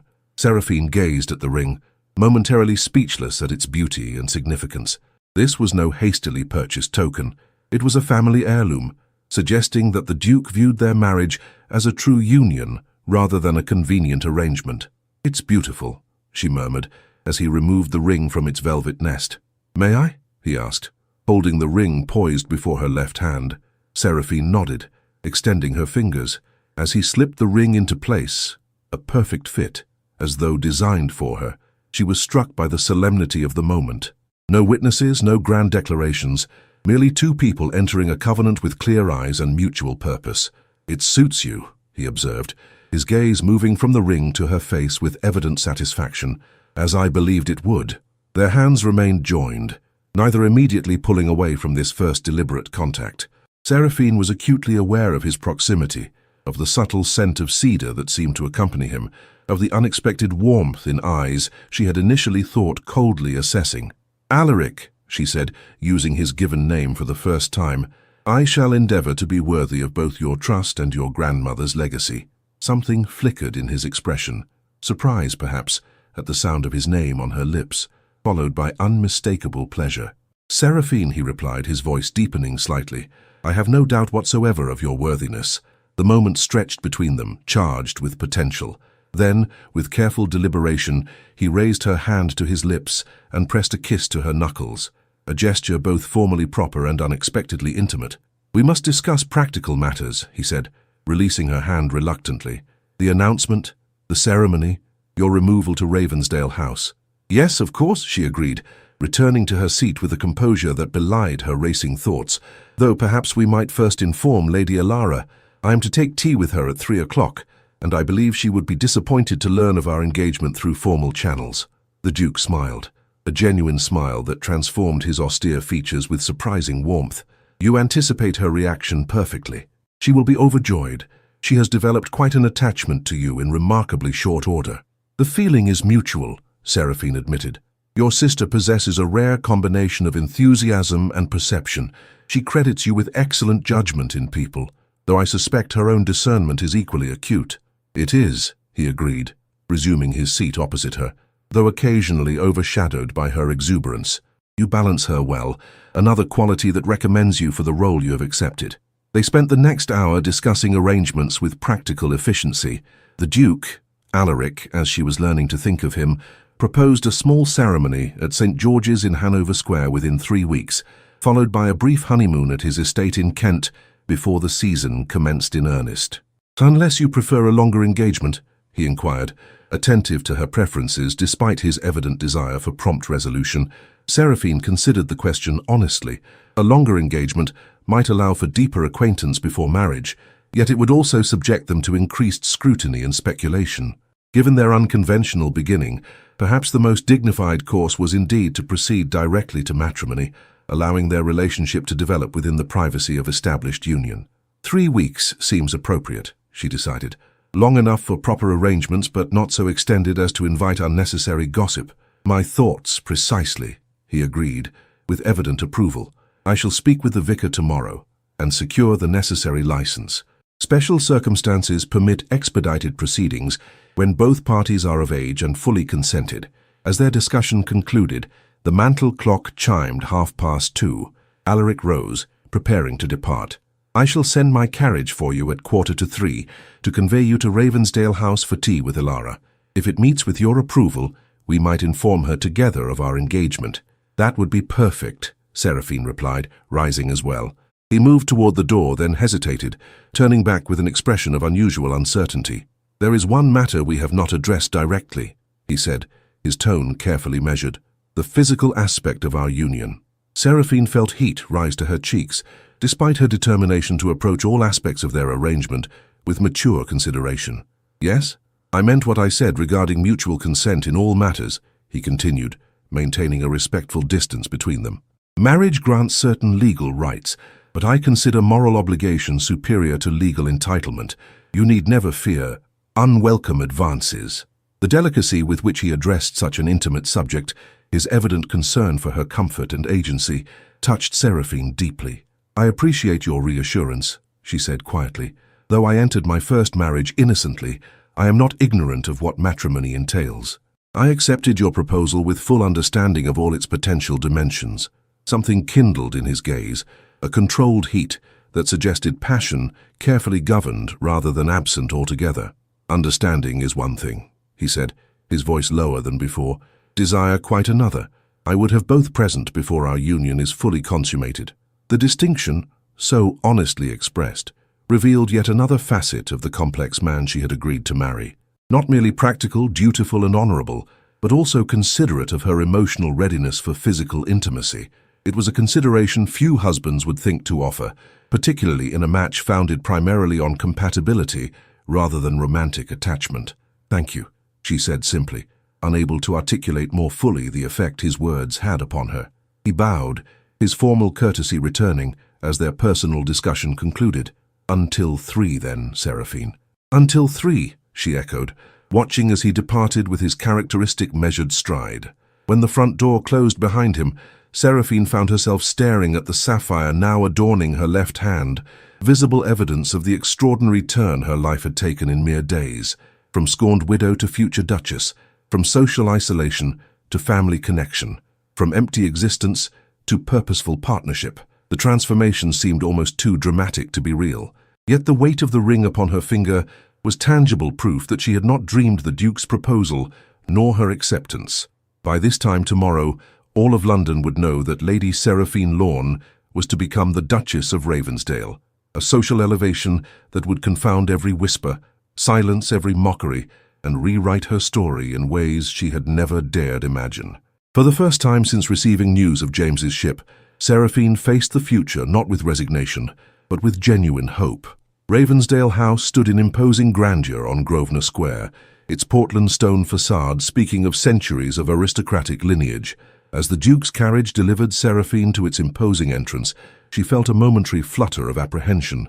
This magnificent dwelling would soon be her home, at least during the London season, and its splendor reflected responsibilities she had yet to fully contemplate. The door opened before she reached the final step, a dignified butler bowing deeply as she approached. "Lady Lorne," he greeted her with perfect deference. "His Grace and Lady Alara await you in the blue drawing-room. May I escort you, my lady?" "Thank you," Seraphine replied, surrendering her pelisse to a waiting footman. As she followed the butler through the entrance hall, she could not help but admire the understated elegance of the ducal residence. Unlike many aristocratic homes that displayed wealth through ostentatious decoration, Ravensdale House combined grandeur with restraint. Fine art carefully selected, rather than merely accumulated, furniture of exquisite craftsmanship rather than gaudy excess. The blue drawing-room lived up to its name, its walls covered in silk damask of celestial blue that reminded Seraphine of the fabric she had selected at Madame Laurent's establishment. Tall windows overlooked the private garden at the rear of the house, admitting winter sunshine that gleamed on polished surfaces and illuminated the room's tasteful appointments. "Seraphine!" Alara exclaimed, rising from her seat by the fire as the butler announced their visitor. "I've been counting the minutes. Alaric has been absolutely inscrutable all afternoon, refusing to explain why he insisted on accompanying me to tea, rather than attending to his usual business matters." The Duke himself stood as Seraphine entered, his expression warming visibly at the sight of her. "Lady Lorne," he greeted her formally, though his eyes conveyed a more personal welcome. "I trust the carriage was comfortable." "Perfectly so, Your Grace," she replied, noting that they had reverted to formal address in the presence of servants. Once the butler had withdrawn and the door closed behind him, however, Alaric's manner softened. "Seraphine," he said, crossing to take her hand, the left one she noticed, his thumb briefly brushing over the sapphire ring now adorning her finger. "Would you care for tea? Or perhaps we might share our news with Alara first, as her curiosity appears to be reaching explosive proportions." Alara's gaze darted between them, fixing with sudden intensity on Seraphine's hand, where it rested in her brother's grasp. Her eyes widened dramatically as she spotted the glittering evidence of their engagement. "Oh!" she gasped, hands flying to her mouth. "Oh, are you... Alaric, have you finally..." The Duke's lips twitched with suppressed amusement at his sister's incoherence. "Perhaps you might complete at least one of those questions, Alara, so that we might answer it properly." "You're engaged!" she exclaimed, abandoning all pretense of composure as she rushed forward to embrace Seraphine enthusiastically. "I knew it. I suspected from the moment you danced with her that something extraordinary was happening. Alaric never dances, never, yet he waltzed with you before all of London society as though it were the most natural thing in the world." Seraphine returned the girl's embrace, charmed by her unrestrained delight. "Your brother has indeed done me the honor of proposing marriage," she confirmed, "and I have accepted." Alara released her only to seize both their hands, her expression radiant with joy. "This is perfect, absolutely perfect. When is the wedding to be? Where shall you live? Will you be married before the season properly begins? Oh, Alaric, you clever man, you've secured the most wonderful sister for me just when I need her most. If you would pause for breath occasionally, we might address your questions in sequence," the Duke observed dryly, though his expression remained indulgent. "The wedding will take place at St. George's in 3 weeks' time. Lady Lorne, Seraphine, will divide her time between Ravensdale House during the season and Thornwick Abbey thereafter, as circumstances and preferences dictate. And yes, the ceremony will precede your formal introduction to society, allowing her to assist with your debut as a member of our family rather than a hired companion." "Hired companion indeed," Alara scoffed, leading Seraphine to the sofa and pulling her down beside her, as though that transparent fiction could have lasted more than a fortnight. "I knew from the moment you mentioned her name that your intentions were matrimonial. You never noticed, ladies, yet suddenly you were waltzing and arranging shopping expeditions and sending botanical books at all hours?" Seraphine glanced at Alaric, startled by Alara's revelation. "You mentioned me to your sister before we met at Lady Harwick's ball." A hint of colour touched the Duke's cheekbones, the first sign of discomposure she had observed in him. I may have made a passing reference to an intriguing widow who had maintained her dignity despite society's deplorable treatment, he admitted. Ilara, with her romantic sensibilities, naturally exaggerates both the frequency and significance of such remarks. 3 times in one breakfast, Ilara confided to Seraphine in a stage whisper, he mentioned your remarkable composure and admirable resilience until I was positively desperate to meet this paragon of feminine virtue. The Duke cleared his throat, visibly discomforted by his sister's revelations. Perhaps we might turn to more practical matters. The announcement will appear in tomorrow's Times, but until then, I suggest we maintain discretion regarding the engagement. Lady Harwick's dinner will provide an appropriate setting for your first public appearance as my affianced bride. Lady Harwick will be apoplectic with envy, Ilara predicted with unconcealed satisfaction. After treating Seraphine so coldly at her ball, she must now welcome her as the future Duchess of Ravensdale. Oh, I shall treasure her expression for all eternity. Ilara, Alaric chided, vindictiveness is unbecoming in a young lady of your station. It isn't vindictiveness, merely appreciation for poetic justice, Ilara countered cheerfully. Besides, you cannot claim you won't derive some satisfaction from the ton's collective astonishment. You've always enjoyed confounding social expectations. A servant entered with the tea tray, temporarily halting their conversation. As Seraphine accepted a cup from Ilara's hands, she found herself studying the dynamic between brother and sister with newfound interest. Beneath Alaric's stern exterior lay genuine affection, evident in the softening of his gaze whenever it rested on Ilara. For her part, Ilara clearly adored her brother despite, or perhaps because of, his austere manner, treating his formal pronouncements with affectionate irreverence that few others would dare attempt.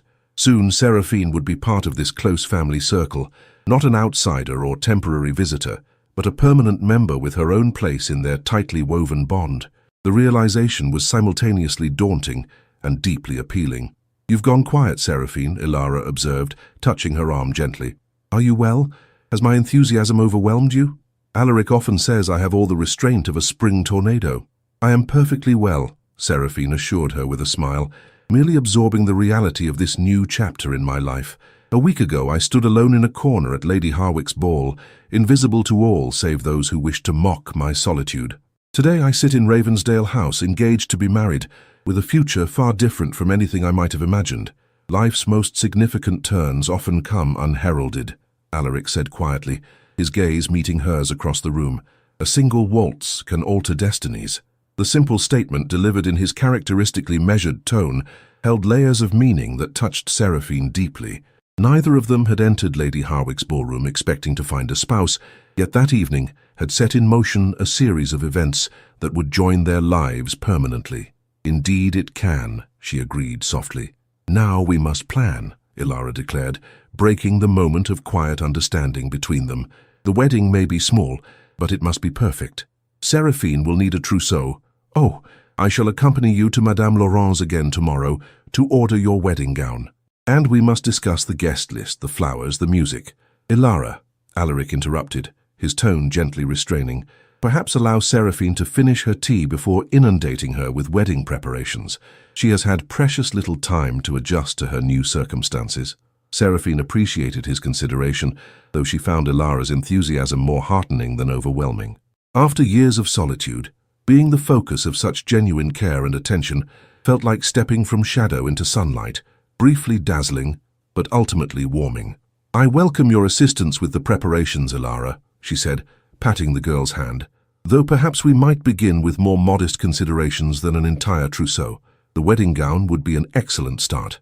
This concession satisfied Ilara, who immediately launched into a detailed description of the latest bridal fashions, complete with passionate opinions on suitable fabrics and designs. As she chattered happily, Alaric caught Seraphine's eye over his sister's head, his expression conveying both apology for Ilara's exuberance and gratitude for Seraphine's patient indulgence. In that silent exchange, in the perfect understanding that passed between them without words, Seraphine glimpsed the true potential of their union. Theirs would not be a marriage of desperate passion or blind romantic attachment, but something potentially more enduring, a partnership founded on mutual respect, strengthened by shared purpose and warmed by growing affection. As afternoon faded toward evening, Seraphine found herself reluctant to depart from Ravensdale House. In just a few hours, the grand residence had begun to feel less intimidating and more welcoming. Not yet home, perhaps, but with clear potential to become so. "You must stay for dinner," Ilara insisted, when Seraphine eventually mentioned returning to her townhouse. "Now that you're to be family, there's no reason for such formality, is there, Alaric?" The Duke hesitated, clearly weighing propriety against inclination. "While I would be delighted to have Seraphine join us," he said carefully, "we must consider appearances until the engagement is officially announced. Perhaps a compromise? I could escort Seraphine home in the carriage, ensuring her reputation remains unsullied, while allowing us additional time for conversation." The suggestion, so characteristic of his practical nature, made Seraphine smile. "A sensible solution," she agreed. "Though I confess I am somewhat amused by the concern for my reputation, given that we shall be married within 3 weeks. Society's judgments are rarely logical," he replied with the faintest hint of irony, "but they remain powerful nonetheless. I would not have your name subjected to further speculation even briefly." His protectiveness, while perhaps unnecessarily scrupulous given their imminent marriage, nonetheless touched Seraphine deeply. This man, soon to be her husband, guarded her dignity as fiercely as he had protected his sister's reputation years earlier. As twilight descended over London, casting long shadows across Grosvenor Square, Alaric handed Seraphine into his carriage for the short journey to Bloomsbury. Ilara had embraced her warmly at parting, extracting promises regarding tomorrow's wedding gown expedition before reluctantly releasing her future sister-in-law. Now seated beside the Duke in the privacy of his well-sprung carriage, Seraphine felt a curious mixture of contentment and anticipation. Their engagement was mere hours old, yet already it had begun to transform her existence in ways both profound and promising. "Are you comfortable?" Alaric inquired, his voice low in the intimate confines of the vehicle. "Perfectly so," she replied, conscious of his proximity in a way that had not troubled her during their drawing-room conversations. Here, with darkness gathering outside and only the subtle glow of the carriage lamps illuminating his features, she was acutely aware of him not merely as the Duke of Ravensdale, but as the man who would soon be her husband in every sense. "Ilara's enthusiasm did not overwhelm you?" "Not at all," Seraphine assured him, smiling at his concern. "Her joy is refreshingly genuine in a world where sincerity is often lacking. She will make a wonderful sister. And you," he said quietly, "will make a remarkable duchess." 5 years later, the great ballroom of Ravensdale House blazed with light, its chandeliers casting golden radiance upon the assembled cream of London society. The season's most coveted invitation had drawn peers and politicians, artists and diplomats, all eager to attend the Duchess of Ravensdale's annual spring ball, now firmly established as the social event that truly marked the beginning of the season. At the entrance to the ballroom, Seraphine stood beside her husband, greeting their distinguished guests with the perfect balance of warmth and dignity that had made her one of society's most admired hostesses. The sapphire blue silk of her gown complemented her eyes, and the magnificent Ravensdale diamonds at her throat, a gift from Alaric on the birth of their son 2 years earlier. "The Prime Minister and Lady Spencer," announced the butler, as the distinguished couple approached. "Your Grace," the Prime Minister greeted Alaric with evident respect before turning to Seraphine. "Duchess, your hospitality continues to outshine all others. One almost suspects you of deliberately setting a standard the rest of London cannot hope to match." Seraphine smiled, accepting the compliment with gracious ease. "You are too kind, Lord Spencer, though I confess the competition keeps one's creative faculties sharp. I understand Lady Harwick has engaged an Italian chef for her dinner next week. A gauntlet thrown, no doubt." They shared a laugh of perfect understanding, society's subtle warfare conducted through dinners and decorations rather than words or weapons. As the Spencers moved into the ballroom, Alaric bent slightly toward his wife. "You handle him masterfully," he murmured, admiration evident in his voice. "He arrived determined to secure my support for that railway bill, yet you've disarmed him completely, without a single mention of politics." "The direct approach seldom succeeds with men accustomed to power," Seraphine replied softly. "Far better to create an atmosphere where agreements feel like natural conclusions rather than negotiated settlements." Alaric's hand brushed hers briefly, a subtle gesture of affection that spoke volumes about their relationship. 5 years of marriage had deepened their initial respect into something far richer, a partnership of minds and hearts that confounded society's expectations of aristocratic unions. Lady Elara Kingswood and Captain James Kingswood, announced the butler, drawing their attention to the elegant young couple approaching the receiving line. "Elara," Seraphine exclaimed, embracing her sister-in-law warmly. "I did not expect you until tomorrow. What a delightful surprise." "James managed to secure leave a day earlier than anticipated," Elara explained, her face radiant with happiness as she glanced at her husband of 3 months. "We travelled directly from Portsmouth, arriving barely in time to dress for the ball." Captain Kingswood, a distinguished naval officer whose quiet intelligence perfectly complemented Elara's vivacity, bowed respectfully to the Duke and Duchess. "Your Graces, I hope our early arrival does not inconvenience your arrangements." "Family is never an inconvenience," Alaric assured him, clasping his brother-in-law's hand with genuine affection. "Your quarters are perpetually ready, as you well know." As Elara and her husband moved into the ballroom, Seraphine felt a gentle tug at her skirts. Looking down, she discovered her 2-year-old son, the Marquis of Thornwick, who had evidently escaped his nursemaid's supervision to investigate the excitement below stairs. "Alexander," she said, bending to gather the child into her arms, "you should be abed, my little Marquis." "Want dance," the boy declared solemnly, his blue-grey eyes, so like his father's, surveying the glittering ballroom with aristocratic assurance. Alaric regarded his heir with a mixture of exasperation and pride. "Already developing a taste for society, I see. His timing, however, leaves much to be desired." The Duke summoned a footman to locate the errant nursemaid, but before the servant could depart on his mission, Lady Ottilie Greythorne approached the receiving line.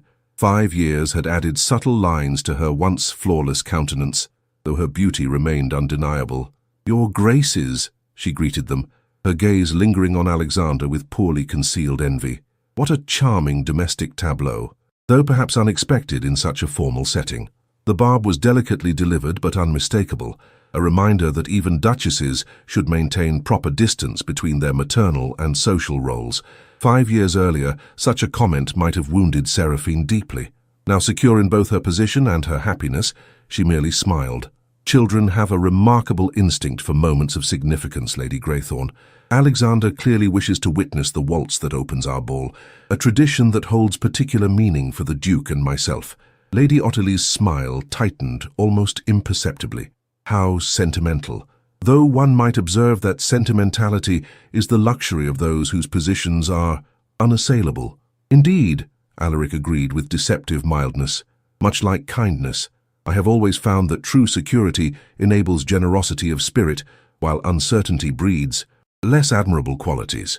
Before Lady Ottilie could formulate a response to this pointed observation, the nursemaid appeared, apologizing profusely for Alexander's escape.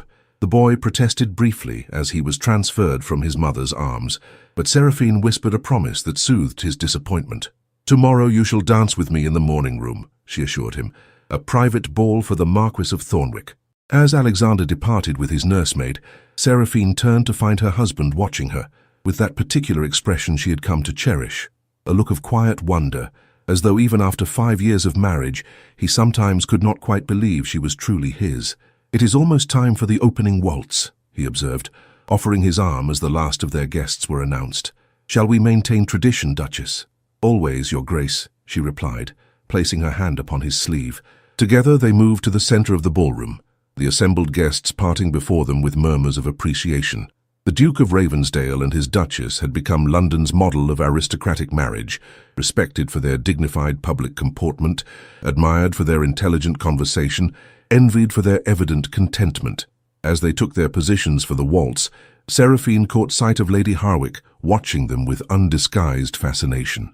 The woman who had once ignored her at the edges of her ballroom now scrutinized her every movement, seeking clues to the alchemy that had transformed a scorned widow into one of society's most influential hostesses. The orchestra struck the opening notes, and Alaric's hand settled at her waist with familiar assurance. "What amuses you?" he inquired, noting her subtle smile. "I was remembering another waltz," she replied, as they began to move in perfect synchrony. 5 years ago, when you crossed a crowded ballroom and whispered those life-changing words."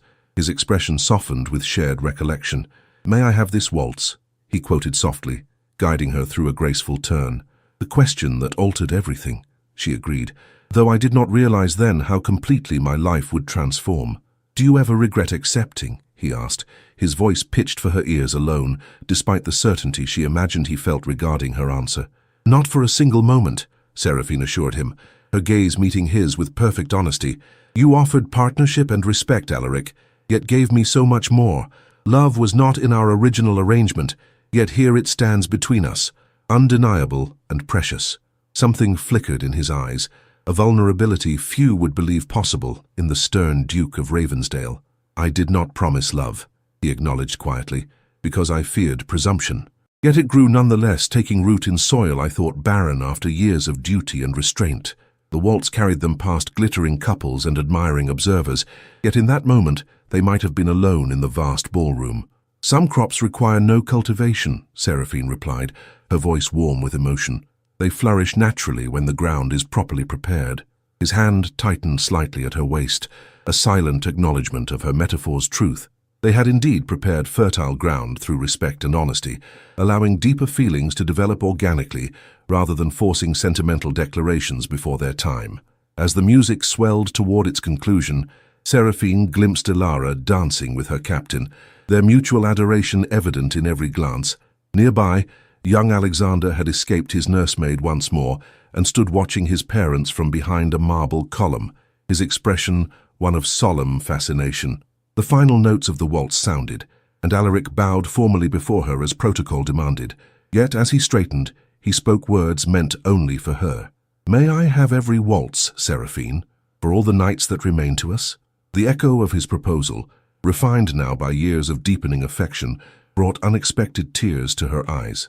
"As many as there are stars," she whispered, completing their private ritual. The ballroom erupted in appreciative applause as the Duke and Duchess concluded the opening dance. Other couples now took to the floor, the evening's festivities commencing in earnest. Yet for Seraphine, the true celebration was the quiet knowledge she carried in her heart, that from mockery had come dignity, from arrangement had come devotion, from a single waltz had come a lifetime of unexpected joy. Lady Ottilie passed nearby, her gaze still sharp with envy as she observed Seraphine's evident happiness. "You have certainly secured your position admirably, Your Grace," she remarked, her compliment barbed with insinuation. "One might almost forget your humble beginnings." Seraphine smiled with genuine serenity, beyond the reach of such petty barbs. "On the contrary, Lady Greythorn, I remember them with perfect clarity, for they are the foundation upon which all else stands. Without the mockery there would have been no waltz. Without the waltz, no marriage. Without the marriage—" She glanced toward Alaric, who stood conversing with the Prime Minister, yet remained aware of her, his gaze finding hers across the crowded room. "I would never have discovered that life's greatest treasures often arrive disguised as misfortunes." Without awaiting Lady Ottilie's response, Seraphine moved gracefully through her ballroom, acknowledging guests and ensuring their comfort with practiced ease. The Duchess of Ravensdale had no need to prove her worth or defend her happiness. Both were self-evident to all who observed her. Later that night, when the last guests had departed and Ravensdale House settled into peaceful silence, Seraphine stood at the window of their bedchamber, gazing at the star-scattered sky above London. Alaric joined her there, wrapping his arms around her waist from behind. "What thoughts occupy you, my Duchess?" he murmured against her hair. "I was counting stars," she replied softly, "and considering how many waltzes they might represent." His quiet laughter warmed her neck. "A lifetime's worth, I should think." "A lifetime?" Seraphine agreed, leaning back against his solid strength. "Who would have imagined that night at Lady Harwick's ball that a single whispered question would lead us here?" "I did," Alaric admitted, turning her gently to face him. "Not with certainty, perhaps, but with hope. The first real hope I had permitted myself in years." As his lips found hers in the starlit darkness of their chamber, Seraphine reflected that society's cruelest mockery had ultimately led to its greatest gift. A love that had begun with a whispered invitation to dance and now promised to waltz through all the seasons of their lives, as numerous and brilliant as the stars above London's awakening spring. In life's cruelest moments, when mockery and isolation threaten to define us, dignity remains our most powerful armor. Lady Seraphine's story reminds us that true nobility flows not from titles or wealth, but from the courage to stand tall amid scorn, to accept an outstretched hand when offered with respect, and to recognize that paths to happiness rarely follow expected patterns. The Duke's whispered invitation, "May I have this waltz?" was more than a question. It was an acknowledgement that everyone deserves to be seen, valued, and included. His gesture reminds us that compassion, expressed through simple actions rather than grand declarations, often creates the most profound transformations in others' lives. Their journey from arrangement to affection teaches us that love's deepest roots grow not from passion's fleeting soil, but from the bedrock of mutual respect, shared purpose, and daily kindnesses. They built something enduring by valuing character above convention, substance above appearance, and growth above immediate gratification. Perhaps most powerfully, their story reveals how life's apparent misfortunes, Seraphine's widowhood and mockery, the Duke's scandal and exile, often become the very foundations upon which our greatest joys are built. Had either been spared their earlier suffering, they might never have developed the strength, wisdom, and compassion that ultimately united them. In a world obsessed with instant connections and dramatic declarations, They Mocked the Widow offers a quieter truth, that meaningful relationships develop like gardens rather than explosions, through patient tending, seasonal changes, and the mysterious alchemy that transforms practical partnerships into profound bonds that sustain us through all of life's changing seasons. Did this story of redemption and unexpected love touch your heart? If the Duke's whispered invitation to waltz stirred something within you, please subscribe to our channel for more Victorian love stories that explore the power of dignity, respect, and courage in the face of society's cruelest judgments. Comment below with your thoughts. Have you ever experienced a moment when kindness arrived unexpectedly, transforming your darkest hour? Or perhaps you've been the one to extend a hand to someone standing alone, not realizing how profoundly your simple gesture might change their life. Each story we share explores the beautiful complexity of human connections, how we wound, heal, and ultimately save each other through actions both grand and subtle. Don't miss our next upload, where another tale of redemptive love awaits.